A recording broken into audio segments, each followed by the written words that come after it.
지난주에는 151 교회의 이름의 근거가 된 사도행전 15장 16절 말씀으로 교회 개척 운동의 비전을 나눴고, 오늘은 이 교회의 심장이라고 할 수 있는 예배 사역이죠. 또 C4C 사역의 핵심인 4321 오십 미니스트리의 근거가 된 이사야 43장 21절 통해서 비전을 나누고자 합니다. 1절 말씀 같이 읽어보겠습니다. 야곱아, 너를 창조하신 여호와께서 지금 말씀하시느니라. 이스라엘아, 너를 지으신 이가 말씀하시느니라.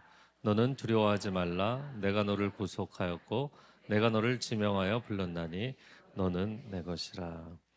우리가 읽은 43장 21절에 그 43장의 제일 첫 번째 절 1절을 읽은 거예요. 이스라엘이라는 나라를 향해서 야곱아 이렇게 부르십니다. 그의 어릴 적 이름으로 그를 부르시는 거예요. 성경 통독을 하다 보면 이 부분에서 질문들을 많이 하세요. 다시는 야곱이라고 부르지 않으신다는 말씀이 있었는데 왜 자꾸 야곱이라고 부르시냐? 이건 성경을 좀 아시는 분들이 질문하신 거예요. 창세기 32장 28절에 보면 야복 나루터에서 하나님이 이런 말씀을 하세요. 제가 읽어볼게요. 그가 이르되 내 이름을 다시는 야곱이라 부를 것이 아니요 이스라엘이라 부를 것이니 이는 내가 하나님과 및 사람들과 겨루어 이겼습니다. 그러면 왜 야곱이라고 부르지 않는다고 하셨을까? 그것은 야곱이란 이름의 뜻, 제이콥이 사기꾼이란 뜻이 있어요. 그래서 너 인간적인 꾀를 부리는 사람이 아니라 이스라엘, 하나님과 겨루어 이긴 자, 영적인 사람으로 변모됐다고 내가 인정하고 불러주겠다. 그런 의미인 것이죠. 그래서 오늘 본문에 야고바 이렇게 부르시는 것은 안 좋은 뉘앙스의 야고바가 아니라 그냥 어린 시절에 그의 아명을 부르시는 거예요. 그러니까 아명을 알고 있다는 그만큼 친밀한 것이고 그만큼 하나님께서 그를 친근하게 부르시는 거죠. 그래서 1절을 다시 한번 좀 바꿔서 설명하면 내가 너를 안다. 내가 너의 시작을 알고 내가 너의 연약함을 안다. 그리고 1절에 이어지는 말씀에 그리고 여기까지 내가 너를 구속하였고, 구속했다라는 것은 대가를 지불하시고 하나님이 건지셨다 이런 의미입니다. 그리고 내가 너를 지명하여 불렀다. I called you by your name. 그러니까 이런 겁니다. 누가 사람이 있는데 야 일로 와봐 이렇게 부르는 게 아니고 이름으로 부르는 거예요.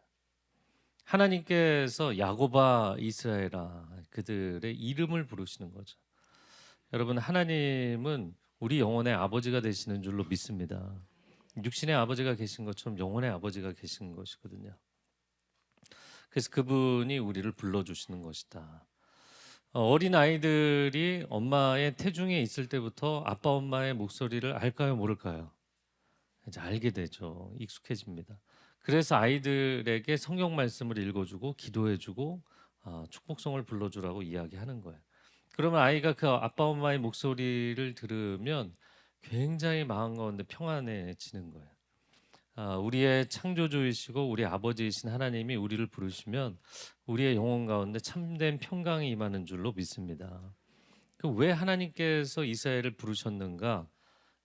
그 이유를 10절 43장 10절을 통해서 보도록 하겠습니다. 함께 읽을까요? 나 여호와가 말하노라 너희는 나의 증인 나의 종으로 택함을 입었나니 이는 너희가 나를 알고 믿으며 내가 그인 줄 깨닫게 하려 함이라. 나의 전에 지음을 받은 신이 없었느니라 나의 후에도 없으리라. 너희는 나의 증인 내 종으로 택함을 입었다. 그래서 하나님이 이런 분이시라는 것을 너희가 증언을 해야 된다. 그런 말씀을 하신 거예요. 여러분 증인된다는 개념이 사도행전 1장 8절에 나오는 땅 끝까지 예수의 증인된다. 이게 신약에만 나오는 개념이 아니라 구약의 오늘 본문에도 나오는 개념이에요. 하나님께서 역사 섭리에 가장 중요한 계획이 있다면 이스라엘을 통해서 하나님의 구원의 복이 열방에 흘러가는 것이었어요. 그렇게 흘러가도록 하나님이 선택받은 백성들이 증인 역할을 해야 된다라는 것이죠. 그래서 신구약을 조합해서 설명해 보면 열방의 여호와의 증인이 되고 땅 끝까지 예수의 증인이 되라는 것입니다. 여러분이 왜 반응이 없을까요? 이 여호와의 증인이라는 이게 이단 단체가 있잖아요. 하여튼 이단들은 좋은 표현은 다 갖다 써요. 이 신천진 신지 새하늘과 새 땅 이것도 좋은 표현인데 성경의 표현인데 또 이단이 가져갔잖아요. 여러분 여호와의 증인 이단을 믿으시라는 건 아니에요. 여기는 예수님의 신성을 인정하지 않기 때문에 일신론이에요. 삼위일체 하나님에 대해서 고백하지 못하는 안타까운 공동체입니다. 자, 그러면 우리가 여호와의 증인이 된다는 것이 무엇인가? 이스라엘 사람들은 정말 세상에서 가장 연약한 자들이었거든요. 이 히브리 민족이라고 하는데 하비루라는 고대의 단어가 난민이라는 뜻입니다.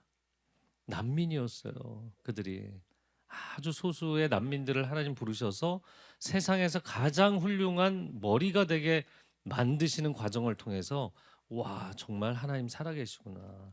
이것을 세상에 증언하는 증인 공동체가 되라고 부르신 거예요. 할렐루야. 그런데 이스라엘이 그 역할을 잘 감당했나요? 아니죠.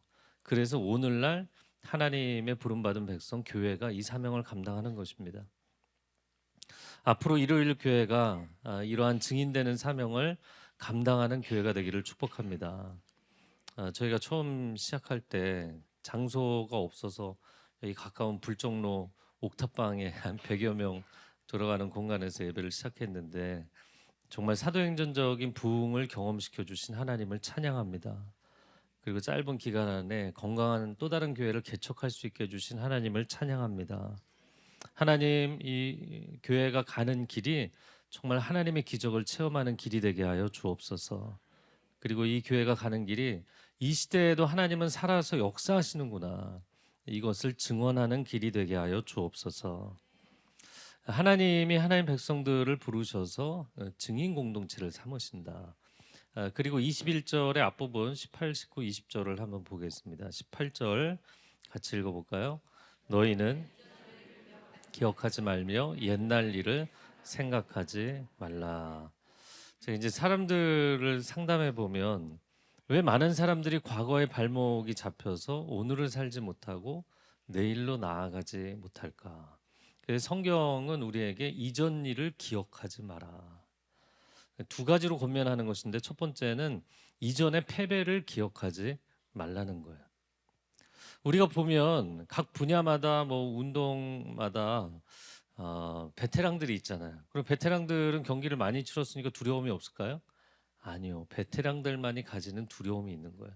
신참들은 무서울 것 없이 그냥 막 도전하지만 이 베테랑들은 쓰라린 패배를 한번 맛보고 나면 이게 자기 몸이 기억을 해요. 몸이 기억을 하고 자기 마음 가운데 잠재의식에 무의식에 각인이 돼서 자신감을 상실하게 되는 경우들이 굉장히 많습니다. 그래서 하나님은 과거의 실패의 기억에서 우리가 자유하기를 원하시는 거예요. 이 패배의식이라는 것은 사람이 갖고 있는 이 잠재력, 사람이 갖고 있는 가능성을 산산조각 내는 힘이에요.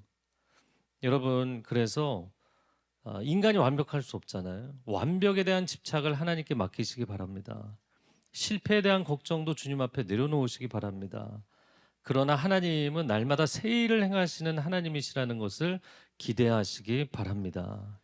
그래서 하나님을 앙망하는 자는 창공을 비상하는 독수리처럼 날게 하시겠다 약속하신 거죠. 자, 두 번째, 이전 일을 기억하지 말라는 것은 이전의 승리도 기억하지 말라는 의미입니다. 아니, 승리를 기억하는 건 좋지 않나. 근데 거기 너무 빠져서 살면 안 좋은 거예요. 왕년의 스타는 달콤한 추억의 감옥 안에 자기를 가둬두고 사는 거잖아요. 그 예전이 참 좋았는데, 그때는 참 좋았는데 다시는 오지 않을 달콤한 예전의 추억에 빠져 있는 것은 제가 묵상을 하다 보니까 고혈당과 같다. 스윗한데 몸을 망가뜨리는 거예요.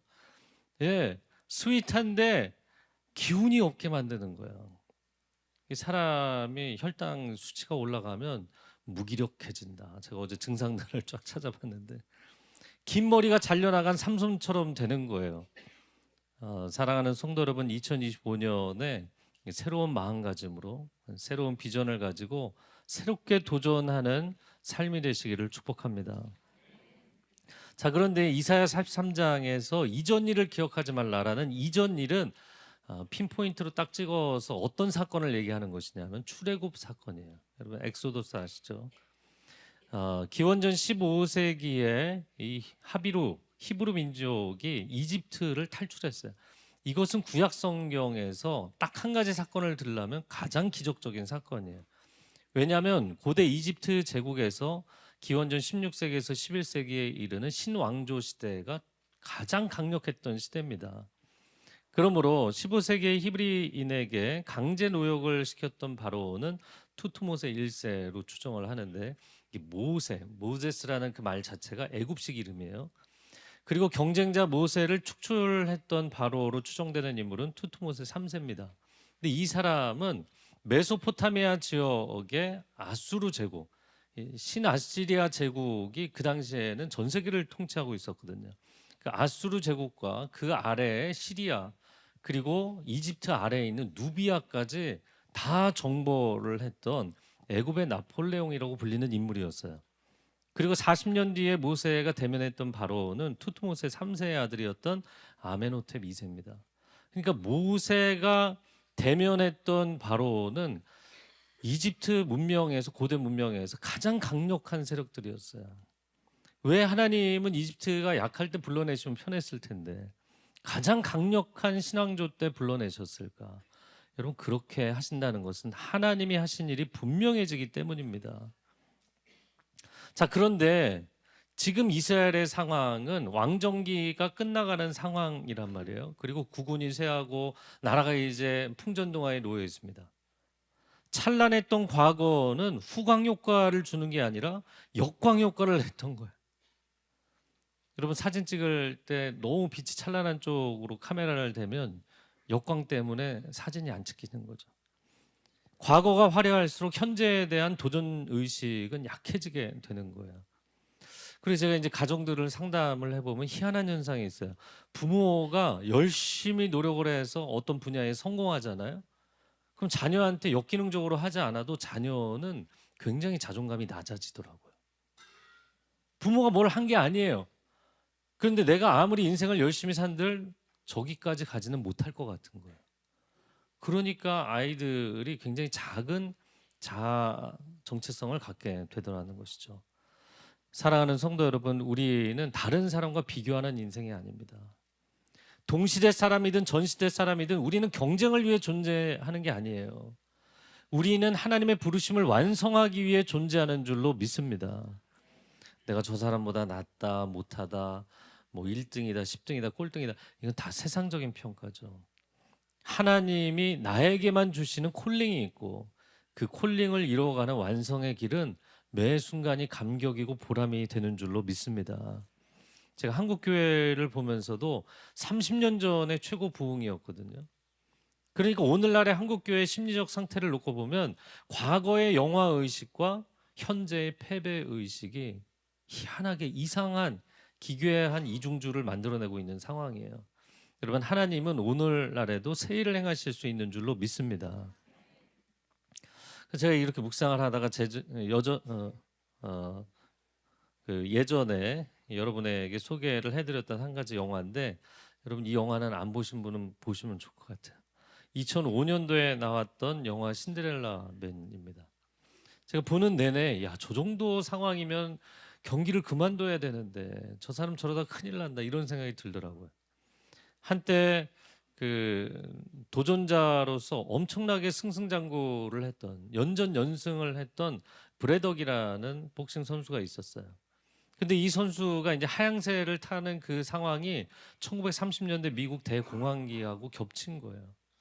그러니까 실력도 하락하고 체력도 저하되고, 게다가 복싱 선수에게 제일 중요한 오른손이 부서졌어요. 오른손이 부러졌어요. 그리고 경기를 하다가 중요한 경기에서 갈비뼈도 부러졌어요. 여러분, 이런 상황이면 경기를 그만둬야 되는 거잖아요. 그런데 그가 이 대공황기에 부두에 나가서 그 인력 시장이죠. 아침 이른 시간, 새벽 이른 시간에 저를 뽑아주세요. 수백 명 중에서 몇 명만 딱 데리고 나가는 거예요. 그러니까 그 인력 시장에서 자기가 선발돼서 일을 하는 것도 쉬운 일이 아니고, 그래서 목숨을 걸고 자기의 건강을 걸고 조금의 대전료를 받는 그런 작은 복싱 경기들을 합니다. 네, 그러다가 전혀 예상치 못했던 기회에 헤비급의 2위가 경기를 하는 그 상대방 어, 매치를 해야 되는 선수가 갑자기 빠진 거예요. 그래서 대타로 들어가게 돼요. 근데 이런 컨디션을 어떻게 경기를 할까 싶은데 놀랍게도 3라운드에 KO 승으로 이기게 돼요.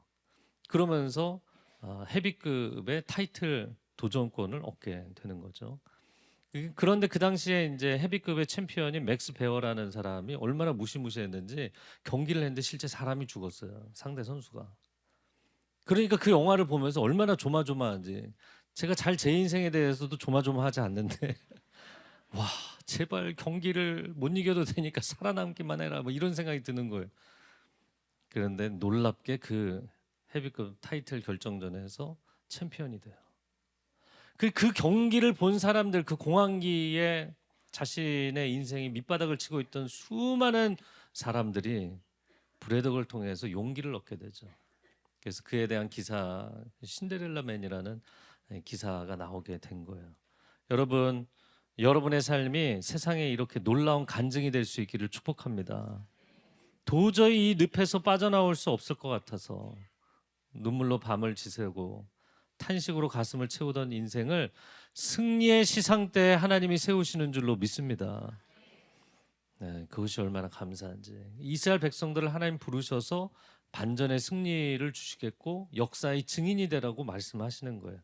이어지는 19절 20절 같이 읽어보겠습니다. 보라, 내가 새 일을 행하리니 이제 나타낼 것이라.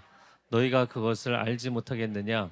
반드시 내가 광야의 길을 사막의 강을 내리니 장차 들짐승 곧 승냥이와 타조도 나를 존경할 것은 내가 광야의 물을 사막의 강들을 내어 내 백성 내가 택한 자에게 마시게 할 것입니다. 자, 하나님께서 새 일을 행하신다고 되어 있는데 그 새 일은 광야의 길을 내시고 사막의 강을 내시겠다. 중근동에서 사막은 얼마나 두려운 공간인지 사람들이 다 잘 알고 있어요. 대책 없이 사막에 들어갔다가는 살아나올 수가 없기 때문에. 광야와 사막은 오늘 본문의 말씀처럼 길이 없고 물이 없는 곳이에요. 길이 없다는 것은 인생의 방향 감각을 상실하게 돼 있고, 물이 없다는 것은 생존이 보장되지 않는 공간이란 얘기입니다. 그러나 하나님은 그런 광야와 사막에 길을 내시고 강을 내시는 분이시다. 불가능을 가능케 하시는 하나님이시다. 그리고 나서 20절에 가끔 이런 질문들을 하세요. 들짐승의 대표로 승냥이, 오늘 영어 버전에는 자칼이라고 돼 있어요. 자칼과 타조를 언급하신 이유가 무엇입니까? 이 승냥이와 타조는 사막이나 황무지, 황폐화된 지역에서 살아가는 대표적인 들짐승인 거예요. 그러니까 이런 거죠. 만약에 사람들이 살던 도시였다 할지라도 뭐 전쟁을 통해서든 어떤 기후 변화를 통해서든 황폐화되면 대표적으로 딱 그 지역에 나타나서 서식하는 두 들짐승이 승냥이와 타조인 거예요. 그러면 그런 황폐화된 지역에서 살다 보면 사람들이 지나가도 신경도 안 쓰는 거예요. 왜? 내가 이 황무지의 주인이니까. 마치 도시의 비둘기 같은 거예요. 하도 익숙해지니까 사람들이 지나가도 신경 쓰지 않아요. 뉴욕시는 쥐들이 하도 많아져 갖고 쥐들이 사람이 지나가도 신경을 안 쓴대요. 뭐 그런 것과 같은 거죠. 그런데 그렇게 광야의 주인인 척하는 들짐승들이 하나님께서 거기에 길을 내시고 강을 내시니까 와, 정말 하나님 살아계시구나. 하나님을 경외하게 될 것이다. 여러분, 자연계와 인간계와 영계가 다 알게 될 거라는 거예요. 세상이 알게 되고 만민이 알게 될 것이다. 그분이 하나님이시라는 것을. 그러므로 너희는 옛날 일을 생각하지 말라. 보라, 내가 새 일을 행하리라. 그러니까 이 이사야를 통해서 하시는 말씀은 출애굽의 기적이 그렇게 놀라웠냐, 내가 그것보다 더 놀라운 일을 행하겠다. 그것은 바벨론의 포로로 끌려간 너희가 돌아와 이스라엘을 재건하게 만드는 일이다. 할렐루야. 저는 이 말씀이 작금의 위기 상황에 놓여 있는 대한민국에게도 적용되는 말씀이 되기를 축복합니다. 이 대한민국을 하나님 위기에서 얼마나 놀랍게 건지셨는가. 일제 강점기가 35년이었잖아요. 영화로 단면적인 것을 보든지 아니면 기록을 봐도 와, 어떻게 살았을까? 어떻게 이 고통의 세월을 살았을까? 그리고 6.25 전쟁을 통해서 내전으로 어마어마하게 많은 사람, 몇백만 명이 죽게 되고 전 국토가 황폐화됐잖아요. 그런 폐허됐던 나라를 하나님께서 여기까지 인도해 주신 것은 놀라운 하나님의 기적인 줄로 믿습니다. 그래서 뭐 한강의 기적이다 이런 표현을 쓰지만 지금의 대한민국을 보면 정치, 사회적으로, 경제적으로 너무 위태로운 거야. 해외 어떤 전문가는 10년 뒤면 지는 나라가 될 것이다. 여러 가지 위기설이 등장을 하고 있는 대한민국의 현실이에요. 하나님, 그러나 하나님께서는 이 나라에도 새 일을 행하실 수 있다는 것을 경험하는 2025년이 되게 하여 주옵소서. 자, 오늘 가장 중요한 21절 말씀 다시 한번 읽어보겠습니다. 시작. 이 백성은 내가 나를 위하여 지었나니 나를 찬송하게 하려 함이니라. 이 구절을 이렇게 보면서 이게 어떤 의미를 갖는가? 하나님을 위해 지음받은 백성, 하나님을 찬송하게 하신 백성, 어떤 의미를 가질까? 한 세 가지 정도로 의미를 나누고 싶은데요. 첫 번째는 자존자이신 여호와의 역사 개입입니다. 내 백성을 내가 지었다. 여러분, 여호와 하나님은 하나님의 본명입니다. 모세가 당신을 누구라고 소개를 해야 될까요? 그랬더니 나는 스스로 있는 자니라. 그게 자존자 여호와, 히브리어로는 여호와입니다. 그러니까 우리가 자연도 스스로 펼쳐졌다 이렇게 얘기하잖아요. 그러나 자연은 성경적으로 보면 하나님의 창조의 대상인 것이죠. 세상에 그 어떤 존재도 스스로 있는 존재는 없어요. 여러분도 다 부모님이 계시니까 존재하는 거잖아요. 그래서 이걸 인과관계로 가죠. 원인이 없이 결과로 존재하는 세상에 어떠한 존재도 없어요. 그러나 유일하게 그 위에 상위적인 원인자가 없이 그분 자신이 궁극적인 원인자가 되시는 분이 하나님이신 줄로 믿습니다. 네. 그래서 철학을 공부해 보면 철학 챕터 1에서 항상 이야기하는 게 대문자 빙 존재, 모든 존재의 근원적 존재를 우리는 신이라고 부른다. 그분이 바로 자존자 여호와이신 거예요. 그러면 그분이 그분의 영원의 세계에 홀로 계시면 되는데 왜 역사에 개입하셨는가? 우리를 사랑하시고 우리에게 선하신 뜻을 이루시고자 하기 때문이다. 이야기하는 것이죠. 자, 두 번째, 지존자이신 하나님의 자기 중심성입니다. 지극히 존귀하신 그분은 온 세상과 모든 만물과 모든 존재의 한 중심에 계시는 거예요. 나를 위해서 이 백성을 지었다. 성경을 읽어보면 모든 게 하나님을 위해서고 또 우리를 구원하시는 것도 하나님을 위해서, 신약의 표현대로 얘기하자면 하나님의 기쁘신 뜻대로. 그러니까 기도하다가 이런 생각이 드는 거죠. 왜 모든 게 하나님 좋은 대로 돼야 되지? 내가 좋은 건 좀 왜 안 들어주시지? 이런 생각이 들죠. 여러분, 그런데 만약에 하나님께서 그분의 지존자의 위치를, 그분의 지존자의 지위를 다른 존재와 공유하신다면 어떻게 될까요? 문제가 생기는 거예요. 만약에 내가 혼자 여기를 차지하고 있으니까 좀 미안하네. 사람들하고 쉐어를 하시면 어떻게 될까요? 사람들이 역사 경영을 할 수 있는 능력이 있나요? 만약에 나 혼자 여기 차지하지 않을게. 너 사탄도 여기 앉아봐라. 사탄이 만약에 그 자리에 앉으면 어떻게 되나요? 세상은 지옥 불구덩이가 되겠죠. 그래서 인간의 이기심과 대비시켜서 생각하시면 안 돼요. 같은 게 아니에요. 하나님이 온 우주에서 유일한 지존자가 되시고 유일하게 찬양과 영광을 받으셔야 되는 그 자리는 보존되고 유지되어야 돼요. 그래야만 만물의 질서가 생기는 줄로 믿습니다. 자, 세 번째, 인간이 존재하는 제1의 목적이 무엇인가를 오늘 이 말씀이 이야기를 하고 있어요. 여러분, 우리는 하나님의 형상으로 창조되었고 또한 역사를 경영하는 하나님의 청지기로 부름을 받은 사람들입니다. 이런 우리의 삶을 통하여, 모든 것을 통하여 하나님 영광을 받으시기 원하신다는 거예요. 아마 들어보셨을 텐데요. 웨스트민스터 소요리 문답이라는 책이 있어요. 이 소요리라는 것은 작은 요점만 다룬 교리 문답서예요. 문답을 통해서 교육을 하는 건데 많은 문답 가운데 첫 번째가 먼저 왔어요. 제1문. 사람의 제일 되는 목적은 무엇입니까? 답은 이겁니다. 사람의 제일 되는 목적은 하나님을 영화롭게 하는 것과 그를 영원토록 즐거워하는 것입니다. 할렐루야. 그래서 우리가 자연을 볼 때 가을의 단풍을 보고 한겨울의 설산을 보고 또 봄날의 꽃들을 보고 한여름의 녹음을 보면서 와, 자연이 이렇게 아름답다니. 그러면 이런 자연을 창조하신 분은 얼마나 더 아름다우실까?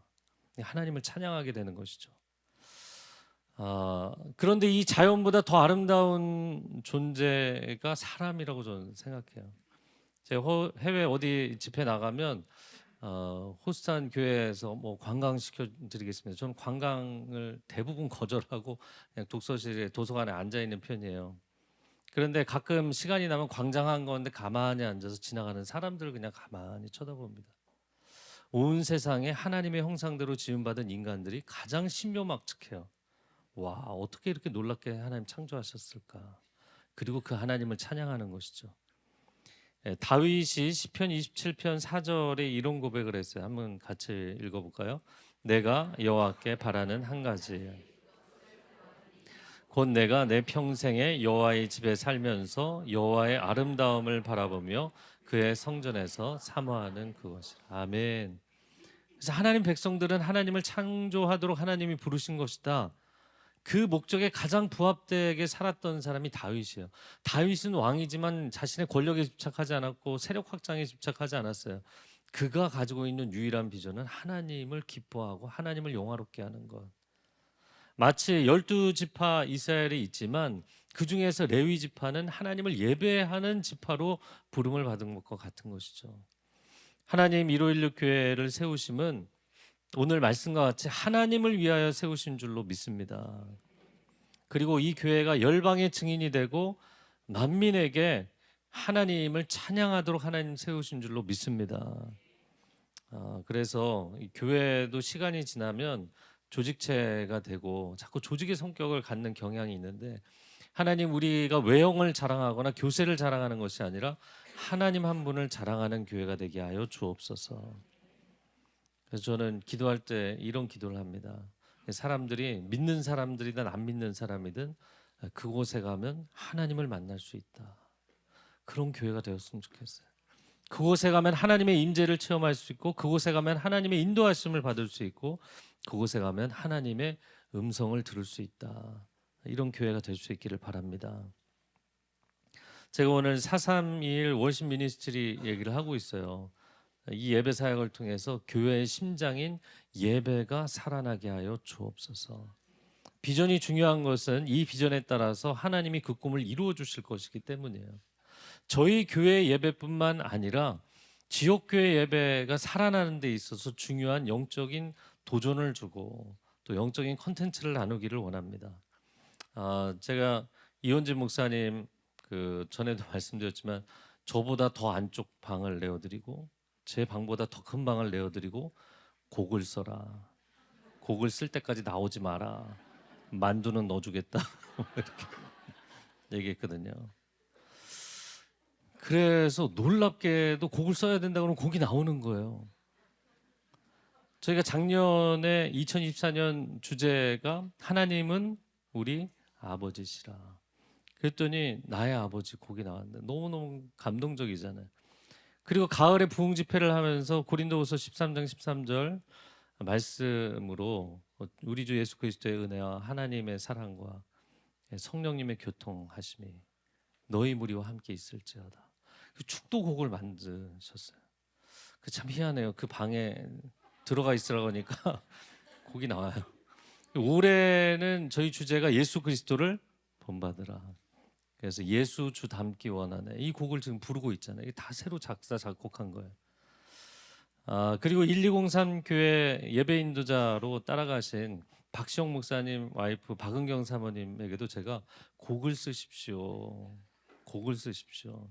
곡 레코딩하고 곡 유튜브에 다 올려드리겠습니다. 그랬더니 주는 나의 산소마, 주 예수 나의 산소마 이 곡을 작사 작곡을 한 거예요. 할렐루야. 저는 하여튼 그 사람에게 은사가 있다 그러면은 격려와 압박의 은사가 있거든요. 희한하게요. 그 아티스트들도 격려와 압박이 있어야지 결과가 나오게 돼요. 자, 저희가 1부, 2부 예배는 세션이 A밴드가 합니다. 근데 이제 밴드를 소개할 일은 거의 없는데 3부, 4부는 B밴드가 하시거든요. 2025년에 사실 B밴드 새롭게 시작을 하시는 팀이에요. 잠깐 이분들은 사실 얼굴 비추는 거 별로 안 좋아하지만 저희는 늘 보고 있어요. 잠깐 일어나시겠어요? 우리 박수로 한번 B밴드 격려해 주시겠습니까?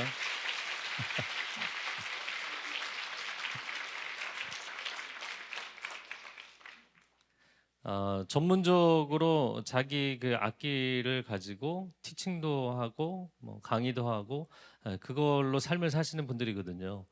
그래서 제가 지금 계획하고 또 비전을 나누는 것은 저희 교회 어린이들 또 청소년들, 대학 청년들 예배 음악에 관심 있는 친구들이 어려서부터 레슨을 받고 그룹으로 팀을 결성해주고 그렇게 훈련을 시켜서 좋은 예배 사역자들이 나오게 하려고 합니다.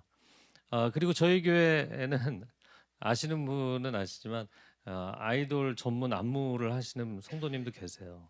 그래서 그분을 통해서 교회에서 춤을 춘다 그러면 보통 율동이잖아요. 율동 말고 전문적으로 예배 그 워십 댄스 하는 팀도 올해 발족을 하려고 합니다. 다윗이 하나님 앞에 예배의 감격을 표현할 때 단순히 노래만으로 표현할 수 없는 거예요. 그래서 다윗이 악기도 만들고 막 춤을 추고 그러잖아요. 앞으로 이 예배 사역을 통해서 우리 교회 예배도 깊어지고 또 한국 교회 예배가 하나님께 더 깊어지는 축복이 있기를 바랍니다. 리조이스 캠프를 통해서 다음 세대가 부흥을 경험할 수 있기를 바랍니다. 제가 요즘 아이들을 보면서 부모님들이 자녀들한테 하는 얘기, 야, 넌 이렇게 풍족한 시대 뭐가 힘드냐? 그런 얘기 해보신 적 있으시죠? 아니면 얘기를 안 해도 속으로 그런 생각 하잖아요. 그런데 너무 풍족해서 힘든 세대예요. 왠 줄 아세요? 인생의 딜레마는 해야 하는 일과 하고 싶은 일이 다를 때 생기는 거예요. 공부해야 하는데 놀고 싶어요. 해야 하는 게 하고 싶지 않고 하지 말아야 되는 거, 일탈을 한다든지 이런 거는 하면 안 되는데 하지 말아야 되는 건 하고 싶어지는 거. 이게 인생의 딜레마거든요. 근데 오늘날의 여러분 엔터테인먼트 문화를 보면 끊임없이 비주얼적으로 아이들을 끌어당기잖아요. 너 이거 하고 싶지? 이거 하고 싶지? 그러니까 아이들이 해야 하는 것과 하고 싶은 것의 간극이 인류 역사에서 가장 멀리 떨어져 있는 시대를 살고 있는 거예요, 이 아이들은. 그러니 내적 갈등이 얼마나 심해지겠어요. 이 내적 갈등이 정신적 정서적 문제로 오는 것을 내면적으로 디스오더라는 표현을 쓰거든요. 정신 분석학에서는.